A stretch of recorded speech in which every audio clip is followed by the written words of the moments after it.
Bon matin, frères et sœurs. Aujourd'hui, on est le 7 du 8e mois 2024, mercredi matin.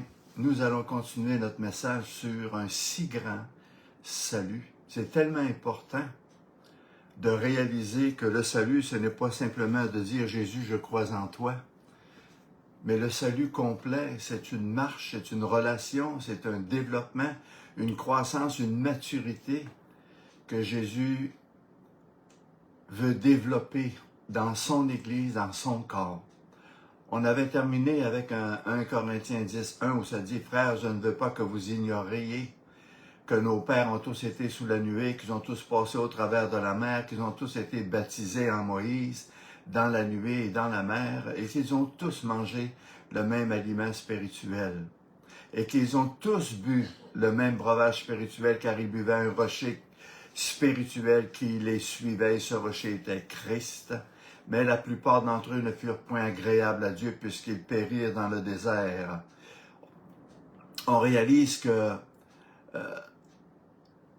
Dieu est le même hier, aujourd'hui, éternellement. Et à l'époque de Noé, Jésus, le rocher spirituel qui les enseignait, qui les nourrissait, qui leur donnait à boire, qui prenait soin d'eux autres, autant physiquement, moralement, spirituellement, se révélait graduellement dans leur vie, dans le corps, dans la direction que Dieu voulait leur donner. Et ça n'a pas changé, c'est encore la même chose. Mais ils ont péri dans le désert. Ils n'ont pas pu entrer dans le pays de Canaan, dans la terre promise, parce qu'ils étaient remplis de crainte, de doutes, de murmures. Ils étaient mécontents spirituellement. Et Jésus ramène cela aussi dans Hébreux 12, 29, car il dit « Car notre Dieu est aussi un feu dévorant. » Pourquoi? Parce que le Seigneur veut nous rappeler, lui, il ne change pas. Il est le même hier, aujourd'hui, éternellement. Et aujourd'hui, chacun de nous, nous sommes appelés à marcher main dans la main avec ce même Dieu, le même Sauveur, le même Seigneur, le même qui fait grâce et miséricorde.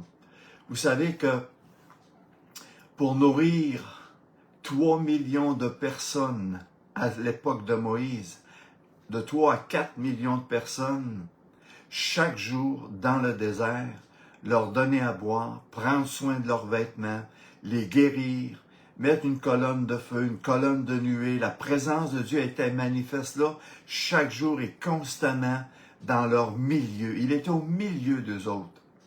Mais tout cela est encore aujourd'hui inclus dans le salut de Dieu, dans la grâce de Dieu, dans la présence de Dieu, dans l'onction de Dieu, dans le fait que Dieu pourvoit, que Dieu guérit, que Dieu délivre, que Dieu nous fait encore du bien, qu'on est dans une croissance et une maturité spirituelle.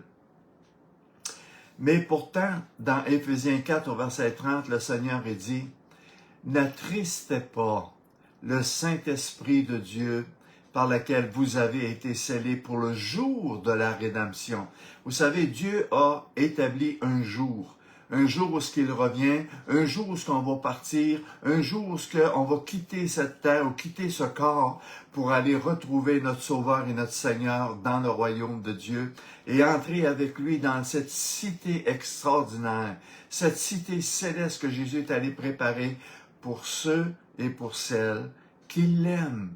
Êtes-vous en amour avec Jésus? Êtes-vous prêt à vous consacrer, à lui donner la place première, la priorité dans chaque aspect de nos vies? N'attristez pas le Saint-Esprit de Dieu. Comment est-ce qu'on peut faire pour attrister l'Esprit de Dieu?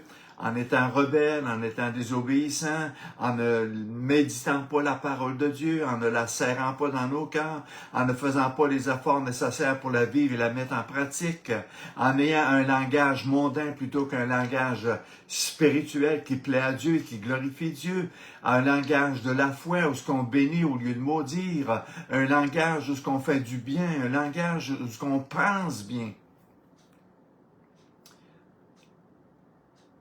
N'attristez pas le Saint-Esprit par lequel vous avez été scellés pour le jour de la rédemption.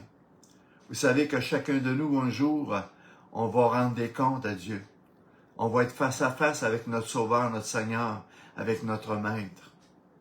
Et c'est là que l'Église va passer premièrement par le jugement de Dieu pour qu'on puisse rendre des comptes de notre manière qu'on a vécu, la manière qu'on a agi, la manière qu'on a été fidèle aux assemblées, fidèle à la parole, fidèle à la pratique, fidèle à notre langage, notre témoignage. Dans 2 Timothée 1 au verset 14, Paul encourage Timothée, qui est celui qui l'a formé, et lui dit, garde le bon dépôt par le Saint-Esprit qui habite en nous.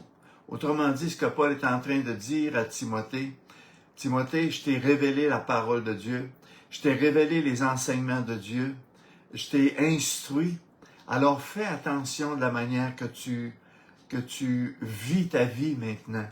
Fais attention de la manière que tu rends témoignage, parce qu'il y a en toi la parole de Dieu, la parole de vie, la parole de résurrection. Alors garde le bon dépôt, ce qu'on a investi en toi, ce qu'on a placé en toi. Ne sois pas un serviteur qui met en oubli ou un serviteur qui est chambranlant à tout vent de doctrine ou qui suit le courant du monde ou le courant de la pensée de ce monde. Dans Hébreux 3, verset 7, ça nous dit, c'est pourquoi, selon que dit le Saint-Esprit, savez-vous que le Saint-Esprit parle, le Saint-Esprit instruit, le Saint-Esprit conseille. Aujourd'hui, si vous entendez sa voix, pourquoi est-ce que le Seigneur dit ça? Parce qu'il y a des gens dans l'Église, malheureusement, qui n'entendent plus la voix de Dieu. Ils sont rendus endurcis, ils sont rendus sourds. Aujourd'hui, si vous entendez sa voix, n'endurcissez pas vos cœurs.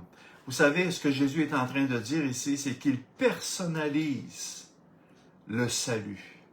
Je suis ouvert, je suis enseignable, je veux faire, je veux marcher, je veux écouter, je veux grandir, je veux croître par la grâce de Dieu dans une plus grande connaissance de mon Sauveur et de mon Seigneur. Mais encore là, il est en train de dire, aujourd'hui, si vous entendez sa voix, parce qu'il y a des gens qui n'entendent plus, sont rendus durs, endurcis, qui vont se rebeller, se fermer à l'invitation de Dieu, à l'appel de Dieu, où ils ne mangeront pas ce que Dieu leur place chaque jour à la table du Seigneur. Ça n'a plus aucun effet, aucun goût. Ils ont perdu le goût de le connaître, de lui obéir et de marcher. Il dit, n'endurcissez pas vos cœurs. C'est moi qui décide si je reçois ou je ne reçois pas, si j'entends ou si je ferme, si je fais ou ne fais pas, si j'obéis ou je désobéis. N'endurcissez pas vos cœurs comme lors de la révolte, le jour de la tentation dans le désert. Parce que chacun de nous, frères et sœurs, on a des déserts à passer.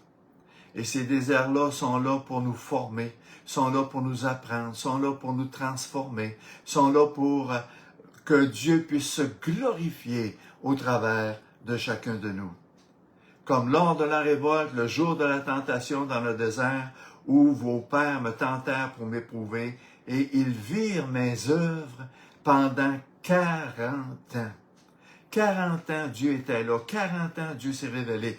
40 ans, ils pouvaient voir la grâce de Dieu, la manne de Dieu, le pain de Dieu, l'eau de Dieu, l'écaille. 40 ans, ils pouvaient voir que leurs vêtements ne vieillissaient pas. Dieu prenait soin de leur santé physique, morale, spirituelle. Jusqu'au jour où je fus irrité contre cette génération et je dis, ils ont toujours un cœur qui s'égare.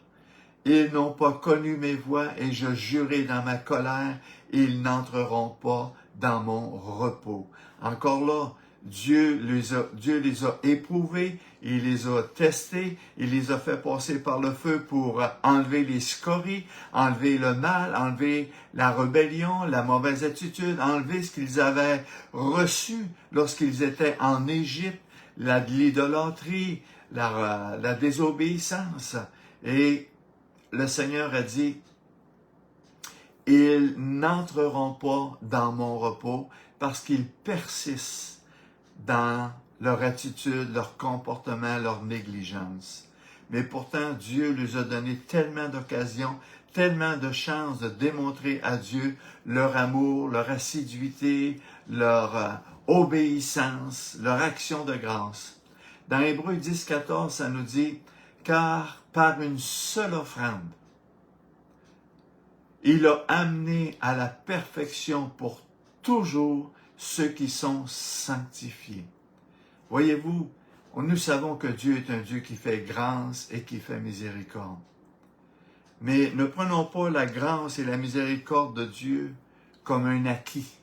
C'est quelque chose que nous recevons jour après jour dans notre désir de le suivre, dans notre désir de marcher dans ses voies.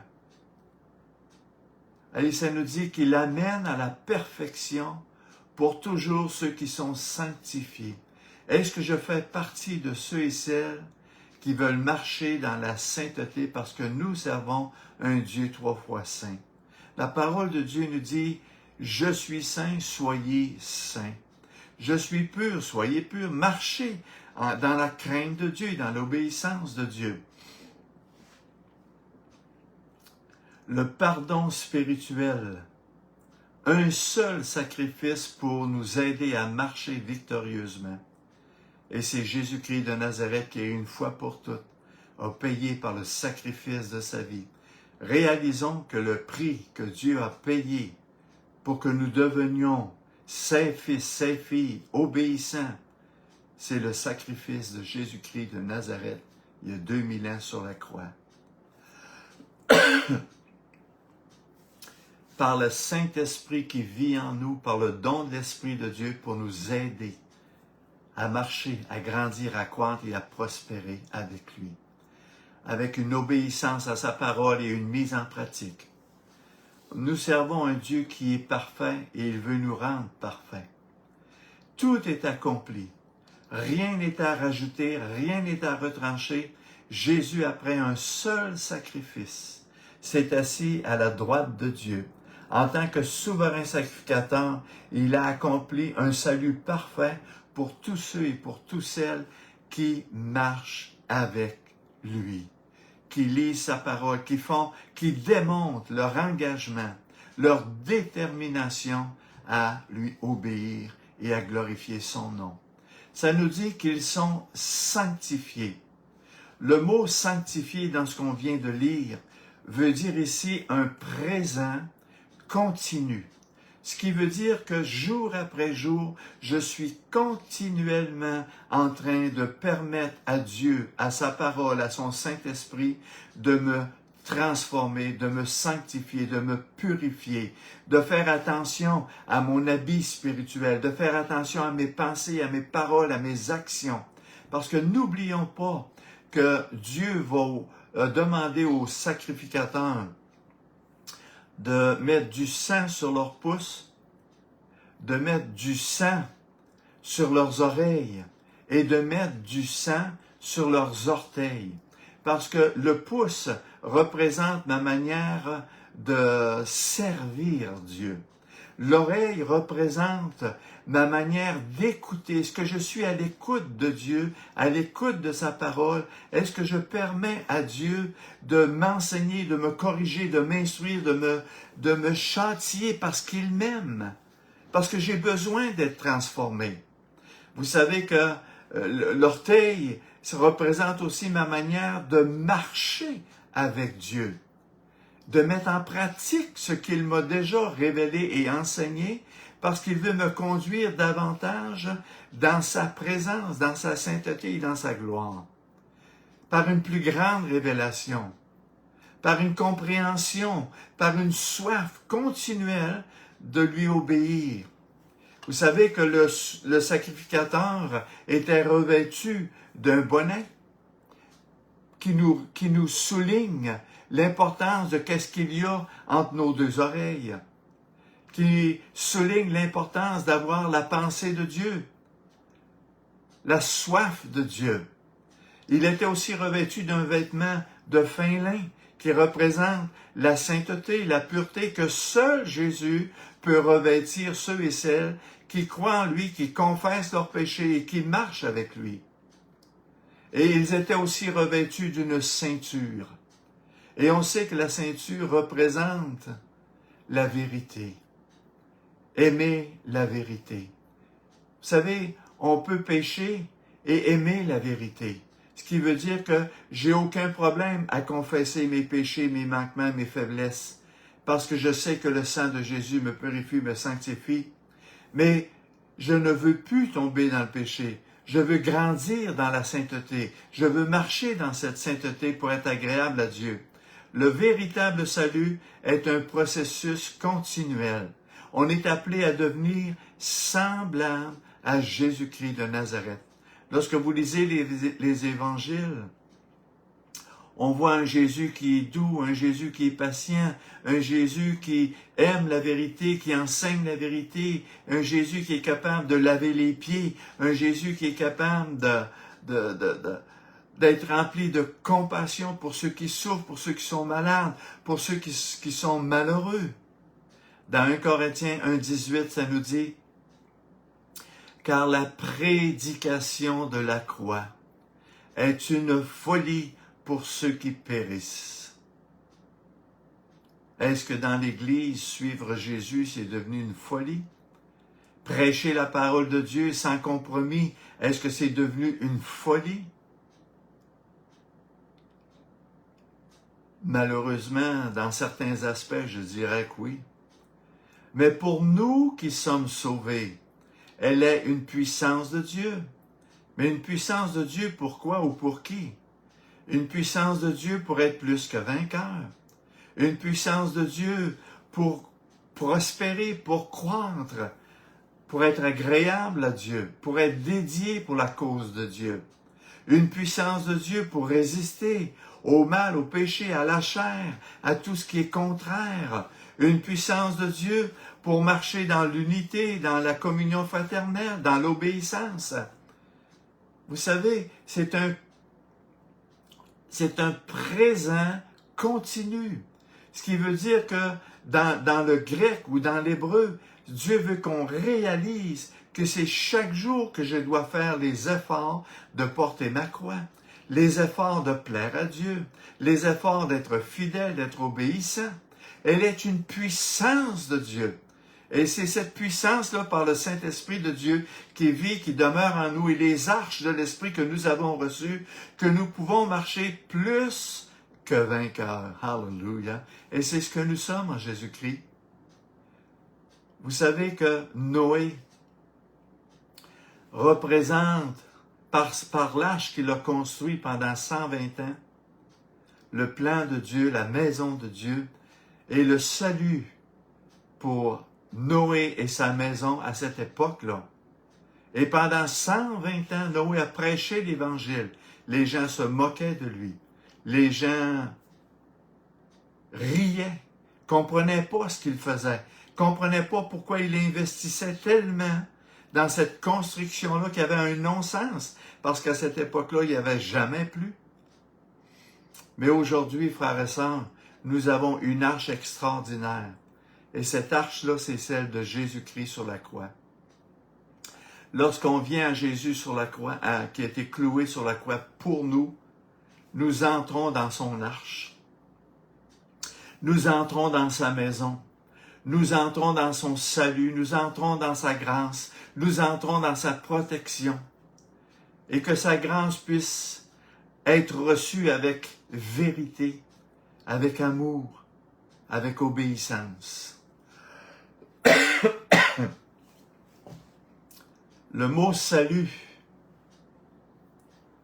dans son vrai sens, c'est un mot de guérison, de restauration. C'est un salut de délivrance. Et chaque jour, nous avons des choses que Dieu veut nous délivrer de, nous purifier de, nous sanctifier de. Et c'est pour ça que nous avons besoin de nous rapprocher de lui, de nous attacher à lui et d'être tout près de lui. Jésus restaure pleinement Et c'est ce que Jésus fait jour après jour envers ceux et celles qui crient à lui, qui s'attachent à lui et qui font les efforts pour mettre en pratique sa sainte parole. C'est un processus de restauration physique, morale et spirituelle. Et le salut de Dieu est tellement parfait, tellement complet. Et c'est pour ça que Jésus sur la croix, ses derniers mots ont été, Père, tout est accompli. J'ai tout accompli pour mes brebis. J'ai tout accompli pour ceux et celles qui s'identifient avec moi. J'ai tout accompli pour purifier, sanctifier, consacrer, pour remplir de l'Esprit, pour qu'il marche avec puissance, la puissance de Dieu, l'onction de Dieu, pour que nous soyons glorifiés au travers de chacun d'eux. L'œuvre du calvaire est continuellement en nous. Que désirons-nous? Certains veulent garder le mauvais. Il fait partie de moi. Je l'accepte. Je vis avec lui depuis si longtemps. Vous savez, c'est comme il y a des gens qui sont tellement liés par toutes sortes de péchés, toutes sortes de manquements, dont ils savent que ça déplaît à Dieu, mais ils sont tellement habitués de le côtoyer, de vivre avec, qu'ils s'excusent pour le garder, pour se justifier, et ne pas demander à Dieu la guérison, la délivrance, et une vraie liberté totale pour le glorifier et pour s'envoler. Ils traînent des boulets qui leur empêchent de monter sur la montagne, qui les empêchent de prier, qui les empêchent d'étudier la parole de Dieu avec sincérité, qui les empêchent d'entendre ou de mettre en pratique ou de marcher toujours plus près de Dieu. Dans 2 Timothée 4 au verset 18, et ça j'ai aimé cet aspect-là de la parole de Dieu qui se révèle à ceux et celles qui ont faim et soif de Dieu. Ça nous dit, le Seigneur me délivrera de toute œuvre mauvaise. C'est extraordinaire que Jésus est encore aujourd'hui dans ma vie, comme dans ta vie, travaillant à nous délivrer de tout ce qui est mauvais, de tout ce qui est corrompu. Parce que vous savez, une pomme pourrie dans un panier de pommes reste pas une pomme pourrie. Elle va croître, elle va affecter des autres. Et quand nous gardons, peu importe le péché que nous gardons, j'aimerais que nous soyons conscients que ce péché-là va se répandre, va affecter mes pensées, mon langage, mes actions, ce que je suis. Parce que le salaire du péché demeure toujours la mort. Ça nous dit, le Seigneur me délivrera de toute œuvre mauvaise. Il me sauvera pour me faire entrer dans son royaume céleste. Et lorsque je vais mettre l'accent ce matin, c'est ici sur l'aspect de « il me sauvera ». En grec, le mot « sauvera » pour nous aider à entrer dans le royaume de Dieu, ça s'appelle « sozo ». S-O-Z-O. Ce qui veut dire croissance. Ce qui veut dire être sauvé en développement. Ce qui veut dire perfectionnement. Ce que Dieu fait, ce que Dieu révèle, c'est que il me sauve dans un présent continu pour être continuellement transformé, sozo, pour être continuellement en guérison, en délivrance, en perfectionnement, afin qu'il achève cette œuvre de poterie, cette œuvre de transformation, cette œuvre qui va faire de moi un vase d'honneur, cette œuvre qui va faire de moi un outil merveilleux, glorieux. Mes mains vont devenir ses mains, mes pensées vont devenir ses pensées, mon langage va devenir son langage, sozo. Permettons au salut de Dieu, sozo, de continuellement œuvrer dans ma vie, chaque jour que Dieu me donne à vivre. Vous savez, ça nous dit, dans Luc 17 au verset 19, « Puis il dit, lève-toi, ta foi t'a sauvé. » Encore là, Jésus utilise le même mot, sozo. Et c'est pour ça que les Juifs, les pharisiens, les sadducéens, les scribes étaient choqués. Parce qu'ils comprenaient vraiment ce que Jésus était en train de faire lorsqu'il disait à quelqu'un « Je te sauve ». Autrement dit, il disait « Je te guéris, je te purifie, je te sanctifie, je pardonne tes péchés, je fais une œuvre unique et extraordinaire que moi seul peux opérer dans ta vie. » Hallelujah! Et lorsqu'on vient sur la croix, frères et sœurs, et qu'on accepte Jésus, on accepte le sozo de Jésus qui fait de nous une nouvelle créature, qui fait de nous une personne littéralement transformée en croissance, en développement, en purification, en sainteté et en sanctification pour la gloire de Dieu. Autrement dit, ce que Jésus est en train de dire à tous ceux qui croient en lui, qui viennent en lui, qui espèrent en lui, qui s'attachent à lui, sozo, ce qui veut dire que tu vas aller de mieux en mieux chaque jour qui te reste à vivre. Tu vas te dépouiller, te purifier, te sanctifier de plus en plus chaque jour. Tu vas marcher de plus en plus en sainteté. Tu vas marcher de plus en plus en guérison. Tu vas marcher de plus en plus en puissance avec ma force, avec mon esprit, avec mon onction. Sozo, hallelujah. C'est ce que Dieu fait. On a tellement besoin d'être près de Jésus. Plus je le prie, plus je suis fort. Plus je le prie, plus je suis transformé. Plus je l'aime, plus je mets en pratique sa parole de Dieu, plus je lui ressemble. Hallelujah. Et plus le péché a moins d'effet, moins d'emprise dans nos vies, dans nos cœurs, dans nos langages, dans nos pensées, parce que nous sommes sozo, nous sommes sous sa tutelle, nous sommes sous son onction, nous sommes sous son regard. N'est-il pas le bon berger, hallelujah, qui prend soin de chacun de nous? Vous savez, j'aime beaucoup cette utilisation-là de ce mot-là.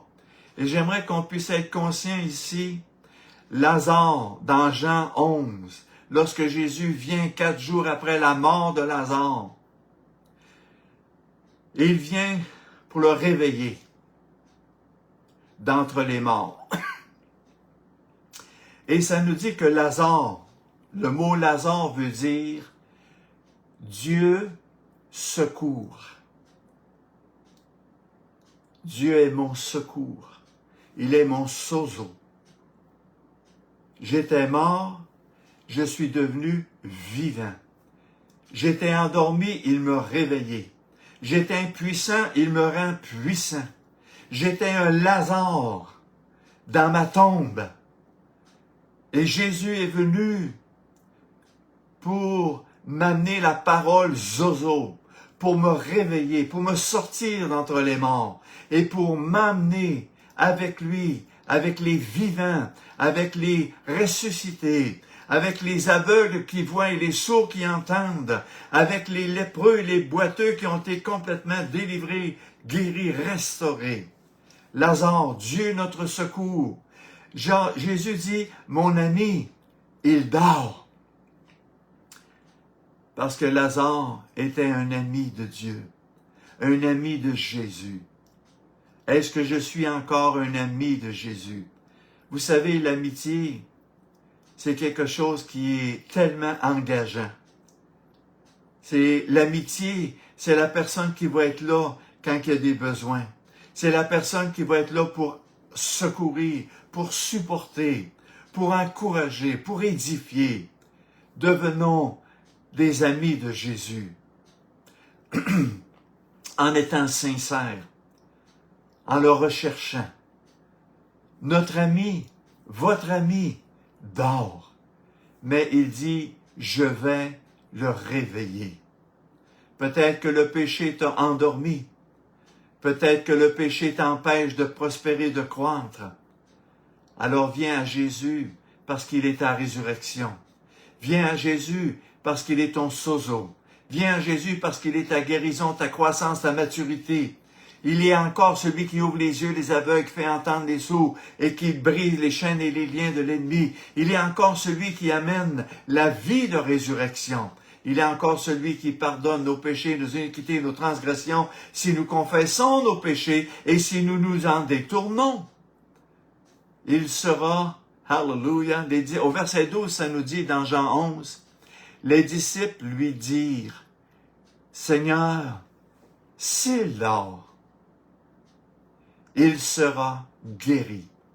Et même pour Lazare, le mot guéri, c'est sozo.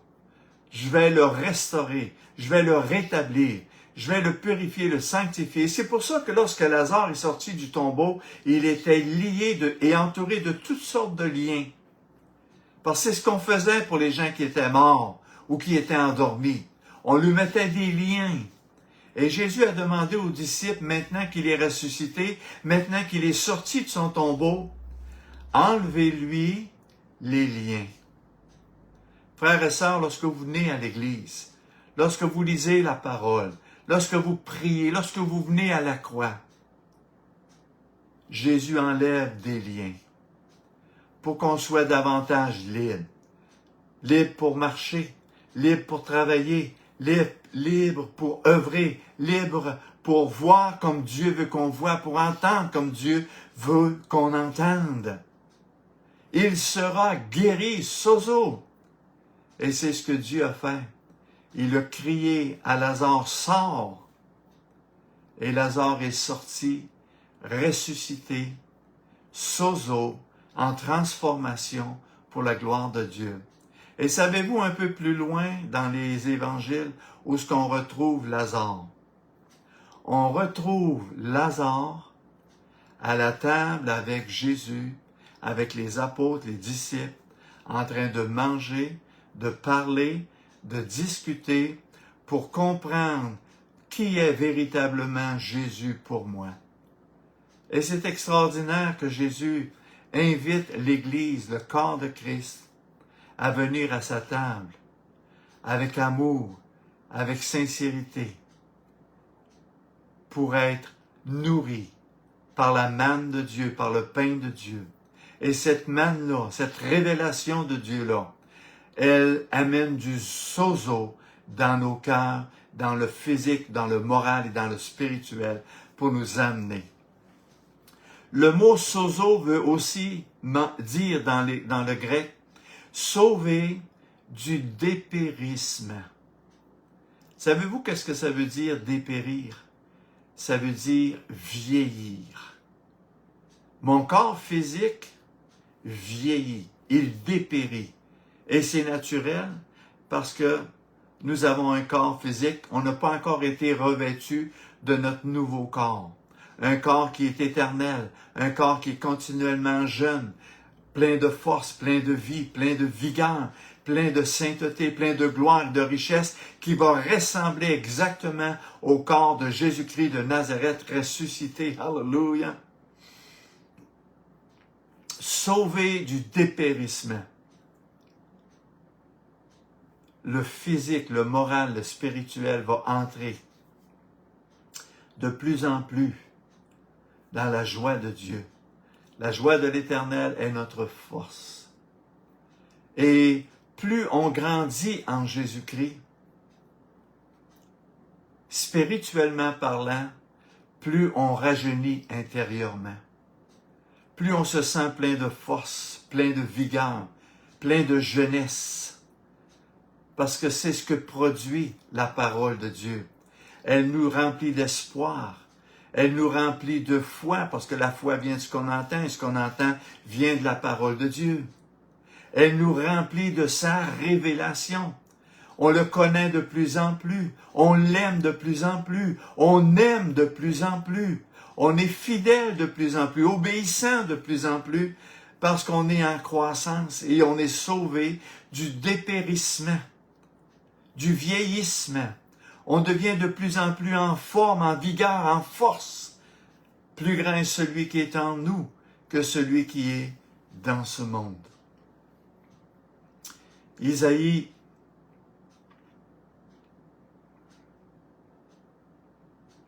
Ça nous dit dans Acte 4 au verset 9, « Puisque nous sommes interrogés aujourd'hui sur un bienfait accordé à un homme malade. » Parce que Pierre et Jean avaient guéri un homme qui était infirme depuis sa naissance. Et Pierre utilise le même langage que Jésus. Il dit, puisque nous sommes interrogés sur un bienfait accordé à un homme malade, afin que nous disions comment il a été guéri. Parce que les scribes, les pharisiens avaient emmené Pierre et Jean dans un jugement pour essayer de saisir ou de comprendre lui-même, de les accuser. Comment ça se fait que cet homme a été guéri de son infirmité depuis sa naissance? Et Paul dit, il a été guéri. Et le mot utilisé par Pierre, pas Paul, par Pierre, et Jean, c'est le mot sozo, sauvé du dépérissement. Vous savez, l'Église continue l'œuvre de Jésus. Lorsqu'on va vers les gens pour prêcher l'Évangile, pour les faire passer de la mort à la vie, une nouvelle naissance, on prêche le zozo. Et nous disons aux gens que Jésus te guérit. Nous disons aux gens que Jésus te restaure. Nous disons aux gens que Jésus va te faire du bien. Mais attache-toi à lui. Crois en lui. Espère en lui. Médite sa parole. Prie-le quotidiennement. Va à la croix chaque instant. Chaque jour, chaque moment que tu peux le faire, va à la croix et le sozo de Jésus va restaurer ton cœur, ton âme, ton esprit, tes pensées, ta nature et ta personne. Parce que c'est ce que Jésus est venu faire. Il est venu accomplir une œuvre que lui seul peut faire dans chacune de nos vies. Isaïe 53, verset 6, ça nous dit, « Nous étions tous errants comme des brebis. Chacun suivait sa propre voie. Et l'Éternel a fait retomber sur lui, sur Jésus, l'iniquité de nous tous. » Voyez, à la croix, il y a le sozo, une délivrance totale, qui est un présent continu. Et c'est pour ça que chaque jour qui me reste à vivre, chaque heure, chaque instant, je veux vivre avec le sozo que Jésus m'offre, que Jésus me donne à la croix.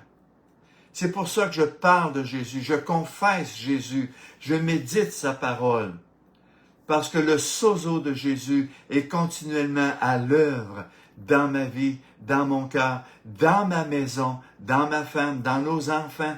Même s'ils ne sont pas encore sauvés, je crois que le sozo de Dieu, la parole de Dieu, les promesses de Dieu sont à l'œuvre dans le quotidien de chaque jour que nous avons à vivre. Nous étions tous errants. Réalisons qu'avant que je vienne à Jésus, j'étais totalement perdu. J'allais en enfer pour l'éternité.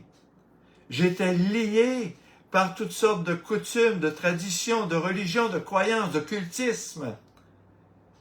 Mais le sozo de Jésus m'a ouvert les yeux. Le sozo de Jésus m'a permis d'entendre.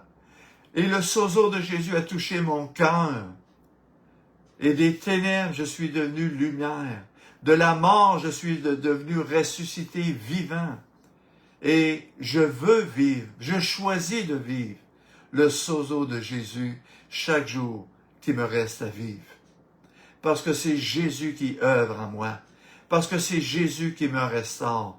Parce que c'est Jésus qui me guérit. Parce que c'est Jésus qui fait de moi un témoignage, un témoin persévérant. Je ne prends pas juste ce qui me fait plaisir dans la parole de Dieu, mais je prends toute la parole de Dieu et je veux tout le sozo que Jésus veut accomplir dans ma propre vie. Manger à la table du Seigneur, frères et sœurs, c'est ce que Jésus a déclaré. J'ai à manger une nourriture que vous ne connaissez pas. Et cette nourriture-là, il me la révèle chaque jour. Des fois, c'est dur. Des fois, ça me donne des douleurs à l'estomac. Des fois, ça va me déranger. Des fois, je vais avoir de la misère à confesser, à accepter ce que Dieu me révèle. Mais c'est l'œuvre de Dieu dans ma vie. une œuvre de délivrance, de transformation, de résurrection, une œuvre où ce que Dieu est en train d'enlever les liens du passé, les liens de mon ancien vécu, comme il a fait avec Lazare, pour que je puisse voler comme un aigle au-dessus des collines, des problèmes et des montagnes et de la pensée de ce monde, et de pouvoir saisir davantage une plus grande révélation, une plus grande vision de qu'est-ce que Dieu veut m'offrir chaque jour qui me reste à vivre. Tout ce qui n'est pas droit, tout ce qui n'est pas juste déplaît à Dieu. Tout ce qui est charnel déplaît à Dieu. Tout ce qui est sensuel déplaît à Dieu. Toute pensée ou toute action qui est méchante ou tout langage qui est mauvais déplaît à Dieu. Et nous avons besoin du sozo de Jésus-Christ de Nazareth pour enlever cela, pour purifier cela, pour sanctifier cela. Vous savez, une belle image du salut de Dieu, je peux l'expliquer avec ceci. Le véritable salut, c'est comme faire du bicycle. Vous savez, un bicycle à 2 roues avec un pédalier que tu pédales? Avez-vous déjà embarqué sur un bicycle à pédale et ne pas pédaler? Qu'est-ce qui se passe quand on est en bicycle à pédale et qu'on ne pédale pas? On tombe. Mais si on pédale, on avance. Lorsqu'on arrête de pédaler, frères et sœurs, dans le Seigneur, lorsqu'on arrête de chercher la face, lorsqu'on arrête de se nourrir de sa parole, lorsqu'on arrête de confesser nos péchés, nos manquements, pas à nos yeux, mais aux yeux de Dieu, on tombe. C'est sûr qu'on peut se relever. Mais si on se relève, il faut que tu te remettes à pédaler. Il faut que tu te remettes à marcher. Il faut que tu remettes à te nourrir du sozo de Dieu. Il faut que tu le désires. Et lorsque tu le désires, lorsque tu pédales, frère et sœur, tu ne peux faire que avancer. Si tu pédales, tu avances. Et c'est ce qu'on est appelé à faire. On roule, on marche ou on tombe. On est appelé à grandir. Grandir dans la grâce. Vous savez, il y a des gens qui croient que parce qu'on accepte Jésus-Christ, on est sous la grâce. Ce n'est que l'entrée dans la grâce de Dieu, dans les bénédictions de Dieu, dans la croissance, dans la révélation. Grandir dans la grâce, dans la connaissance, dans l'intelligence, dans la révélation et dans l'assurance que va me produire la révélation de Dieu. Lire la parole de Dieu, devenir des témoins, une parole vivante, prier sans cesse, prier par l'Esprit, va faire en sorte que je vais davantage lui ressembler. Vous savez que Jésus disait, « Je n'ai qu'un seul désir, c'est de faire et de connaître. » En tant que Jésus homme, je n'ai qu'un seul désir, le connaître et faire la volonté de mon Père. Je ne peux rien faire de moi-même, mais je ne fais que ce que mon Père veut bien me révéler. Qu'il en soit ainsi pour nous, frères et sœurs. Nous avons besoin dans le quotidien que Jésus nous parle, que Jésus nous instruise, que Jésus nous donne la direction, que Jésus puisse nous utiliser dans le quotidien, dans nos langages, dans nos rencontres, dans nos décisions. Est-ce que nous nous tournons vers lui pour dire, Seigneur, sozo, Seigneur, accomplis en moi, non pas ma volonté, mais la tienne. Aide-moi à boire cette coupe, Seigneur. Même si ça ne me plaît pas, si c'est ta volonté, Seigneur, je veux bien la boire, cette coupe. Et je veux bien manger ce repas, ce pain quotidien que tu me donnes. Seigneur, même si je ne le connais pas, même si je ne sais pas ce que ça va m'amener, Seigneur, mais je sais une chose, que si nous confessons nos péchés, tu es fidèle et juste pour nous transformer, pour nous pardonner, pour nous aider à grandir. Sozo. Hallelujah. Lui laisser le contrôle de tout. Se joindre aux croyants, aux fidèles, aux réunions, et prendre et rendre témoignage de mon union avec l'Église qui est son corps. Vous savez, un chrétien qui ne se joint pas à l'Église et au corps, c'est un individualiste. Et l'individualisme n'a pas sa place dans l'appel de Dieu, dans l'Église de Dieu et dans le corps de Christ. M'unir avec le corps de Christ pour offrir à Dieu des offrandes qui lui sont agréables, des libéralités, des offrandes, d'être trouvé fidèle et de trouver la joie d'être uni avec le corps de Christ. Dans Isaïe 62 au verset 5, ça nous dit « La fiancée fait la joie de son fiancé. Ainsi tu feras la joie de ton Dieu. » Est-ce que tu as reçu une bague de fiançailles avec Jésus? Parce que bientôt, très bientôt, il va y avoir ce qu'on appelle les noces de l'agneau, sozo, où ce que Jésus va s'unir avec celle qu'il a appelée, celle qu'il a choisie et celle qui a démontré la joie qu'elle a de plaire à Jésus, la joie qu'elle a de s'unir avec l'Église, la joie qu'elle a de la parole de Dieu, de ses enseignements, de ses révélations dans le quotidien qui te reste à vivre sur cette terre. Vous savez qu'il te reste 5 ans, 1 an, 10 ans, 20 ans, ou 30 ans, ou 40 ans, ou 60 ans à vivre.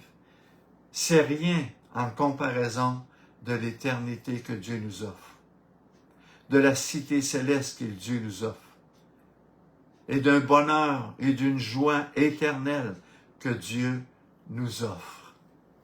Alléluia. Être un témoin de Jésus sauvé, c'est pour cela que Dieu considère en chacun de nous un si grand salut. La fiancée fait la joie de son Dieu. Es-tu fiancé avec Jésus encore aujourd'hui? Ou l'as-tu abandonné, quitté pour un autre ou pour une autre? Pour beaucoup, le salut est guérison, délivrance, bénédiction, amour, prospérité, joie et rire. Pour beaucoup, le salut, c'est le plaisir, la croissance dans les choses qui me plaisent. Tout cela, ce sont des signes de la foi, mais ce n'est pas le fondement. Avoir des racines profondes signifie demeurer fidèle à la foi de la parole entière. Dans 2 Thessaloniciens 2 au verset 2, je vais terminer avec cela. De ne pas vous laisser facilement ébranler dans votre bon sens et de ne pas vous laisser troubler, soit par quelque inspiration, soit par quelques paroles, soit par quelques lettres qu'on dirait venir de nous, comme si le jour du Seigneur était déjà là. Paul avertit les églises que beaucoup se font ébranler, tromper, séduits, et qu'ils s'éloignent de l'évangile qu'ils ont reçu. Ils sont conduits par les émotions, par les sens, par le nombre. Ils sont conduits par les circonstances, les événements, et non pas par la fondation, la parole de Dieu et les enseignements. Luc 6, 48, ça nous dit, « Il est semblable à un homme qui, bâtissant une maison, a creusé profondément et a posé le fondement sur le roc. Une inondation est venue, le torrent s'est jeté contre cette maison sans pouvoir l'ébranler car elle était bien bâtie. » Réalise à quel endroit tu bâtis ton futur, sur les promesses de Dieu, sur la parole de Dieu, sur l'œuvre sozo que Jésus opère dans ta propre vie et dans ta maison. Je t'encourage ce matin à t'abandonner pleinement, à venir à Jésus pleinement, sans condition, à t'ouvrir à lui et à sa parole, et à commencer à dire, Seigneur Jésus, je veux te faire pleinement, totalement confiance. Même dans les maladies, dans les combats, dans les difficultés, dans les choses qui me dépassent ou que je ne contrôle pas, Seigneur Jésus, je te fais pleinement confiance. C'est important de lui dire. La parole de Dieu dit, si nous confessons nos péchés, nos faiblesses, nos manquements, il est fidèle et juste pour sozo. Il est fidèle et juste pour restaurer, pour guérir. Attends-toi à lui. Espère en lui. Attache-toi à lui. Fais-lui pleinement confiance.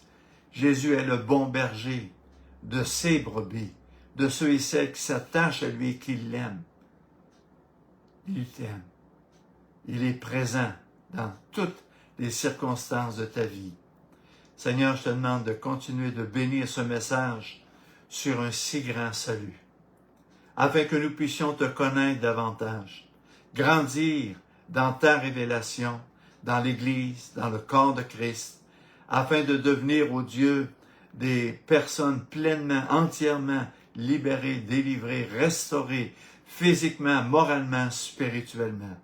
Seigneur, je te demande de confirmer ta parole dans chaque aspect de chacun des brebis qui écoutent ce message, et sois glorifié au travers de chacun d'eux. Au nom de Jésus, nous te prions. Amen. Jésus t'aime. Tu ne pourras plus jamais être autant aimé qu'il t'aime là maintenant. Espère en lui, crois en lui. Sozo.